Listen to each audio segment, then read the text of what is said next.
I'm going to show you some slides. We're going to talk a little bit about a key and a scale. So let's do that first. Everybody knows what a scale is, right?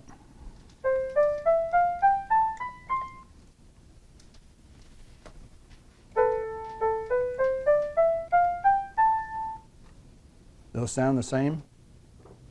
What was different? One was lower in pitch, started out at a lower note, but the harmonic relationships between all the notes were not the same because I played a minor key and a major key. Major key was first, C major. Listen to this one now.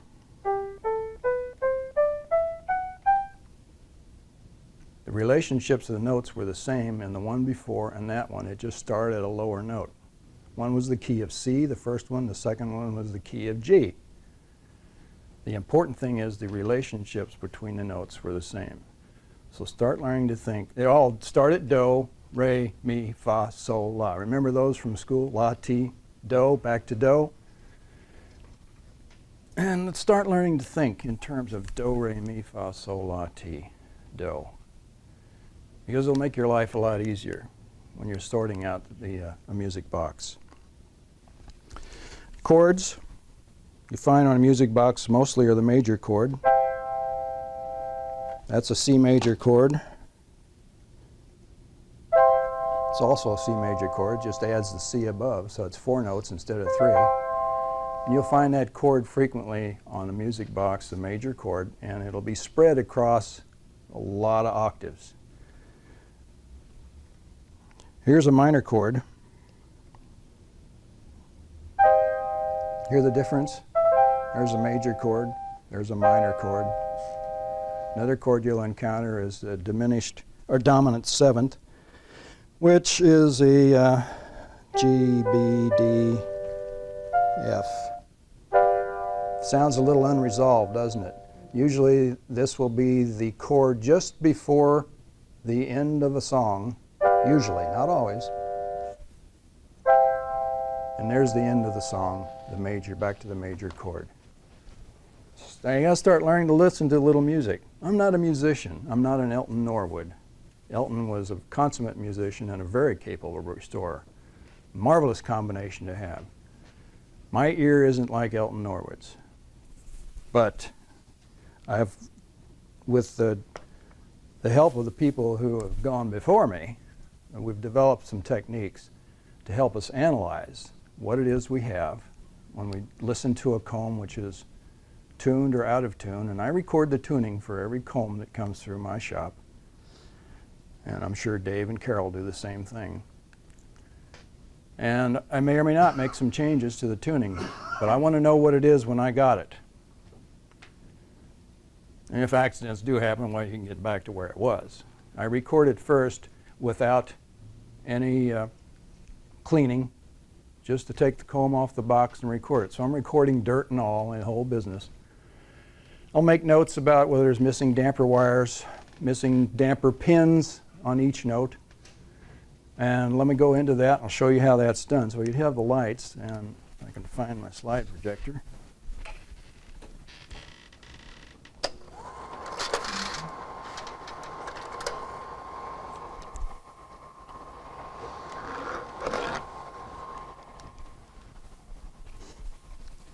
Ignore the junk in the background. But this is a sort of a bench setup where I might record the combs. This is a Con solid-state strobe tuner. I have one of the old tube versions. I like this a tad better because it has 1 octave higher frequency response, and sometimes you run into combs there, the treble notes are so treble that you can't read them on the old Con. Yeah. I'm sorry about that, but my clicker is, let me back up as far as I can. But I don't have an extension for this slide. Okay, that's good. All right. There's the comb mounted, and I got this idea from Dave Beck. It's a drill press vise. I've got a chunk of lead on the back to kind of help hold it down, but it grabs the comb real nicely. The sensor pickup is either a contact microphone which you have to stick on with some kind of silicone goop, or this I've found to be just as effective and a lot more cost effective as well. It's a pickup from a clockmaker's beat amplifier, and they're available from Adams Brown book dealers, horological book dealers, for about 15 or 20 bucks. I think you might be able to also get it from Merritt's, but I'm not sure. It's just a microphone mounted, epoxied into an alligator clip, and some insulating material shrunk around the microphone itself. It's nice because you can clip it onto one of the steady pins of the comb. You can push the alligator clip down through one of the mounting holes of the comb, although you have to wedge it in there pretty snug, and sometimes it takes a stick or a peg or something to hold it in there tightly. Or in this case, I've just got it clipped onto through one of the mounting holes and the front edge of the comb base. Underneath the comb base are strips of magnetic strips, so to damp every note out, measure them one at a time. And you just slide the magnets up along the comb. There's the tooth I'm going to measure here. Here's some spare magnetic strips in different lengths down here. This is a dentist, it's not a dental tool because a dental tool is very hard steel. I don't like to pluck the tips of the teeth with real hard steel.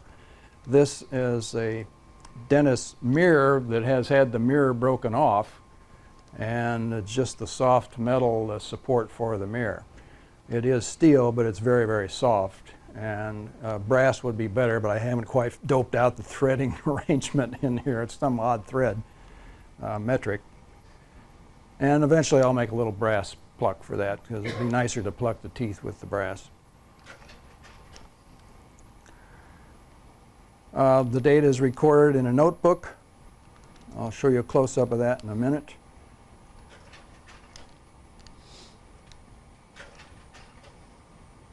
Here we're plucking a tooth with the tooth plucker. Yes. There's a close-up.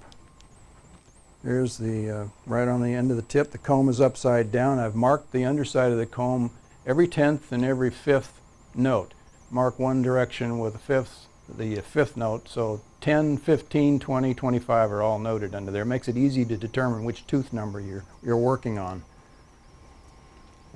Do that with a marker, and you can erase it or clean them off afterward. Adjusting the strobe tuner to figure out where you get the stable strobe signal. On this knob you select a note. This is just a potentiometer which goes from plus 50 cents to minus 50 cents. So the data you end up with is a note, C sharp plus 37 cents, for example. Now, that is in A440 terms. What the strobe is telling you, it is set up to tune in A440. This is a device designed to be used by piano tuners, and it's very nice for that. It's equal tempered. Music box is not, but a piano is. There are reasons for that, because piano has to play in more than one key. It's an accompaniment kind of instrument. So the way the piano is tuned is equal temperament, so that if you start at do, re, mi, no matter what note you start at, the harmonic relationships between the notes are all the same. What they've done is made slight errors in each note, which are tolerable to the ear, but not as perfect harmonically as you would expect from an instrument which is tuned in only one key. I'm throwing a lot of terms here. We don't have time to try and define all of them, but if you're interested, you'll start reading and digging further, and we can help you. Write the data down in the notebook. There's what the notebook looks like. For example, tooth number 6 is F third octave minus 37 cents. Where if I'm fortunate enough to have marks underneath the comb, and this one was really nice because it was a label, each note was separated, and even a symbol was there to help. The comb you saw on the workbench has 0 marks under the comb. None. Nothing. No octave marks, anything. Well, it doesn't matter. You have to you just ferret it out on your own. You'll figure out where they are when you get the data. Unless it's so bad you can't dope it out. And then you got to start going to the music. Here's what the data looks like when you plot it. This is a big piece of graph paper. Along this axis are the notes C, C sharp, D, E flat, E, F, F sharp, or this could be D sharp as well as E flat, F sharp, G, G sharp, A flat, B. This particular data is from an imaginary, typical, quote, comb, and was published by Marina Warswick, George Warswick's wife, in 1979 in the Muscial Box Society of Great Britain. And I took her data and plotted it the same way that I plot the data that I measure. These are all the note values. Here's a C, and it happens the 2 and a 3, notes 2 and 3 are a C. Note 1 on the box, the very base note on the comb, is a G. Think in terms of sol. This is do, re, mi, fa, sol, la, ti. Base note on a comb will almost always be either a sol or a do. So there's a little help there. This octave, the next bass octave, goes from do, re, mi, fa, sol, la, ti. And then the next octave above is plotted directly above that one. It's higher in pitch, but see, it bears the same frequency relationships to the one below it. With maybe a slight exception, if you'll notice, these are all a little bit sharp from the octave below. And as you go up octave by octave, you'll see that they all move a little bit to the right. And that is what is referred to in the piano tuning trade as stretching. And you do see it on a music box. This particular data is hypothetical. It's imaginary comb. It shows pretty much even stretching octave by octave of about, well, actually it was measured, I measured it out 6 cents per octave.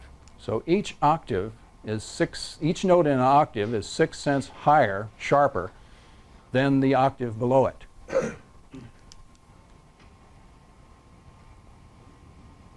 Okay, so that's enough imaginary data.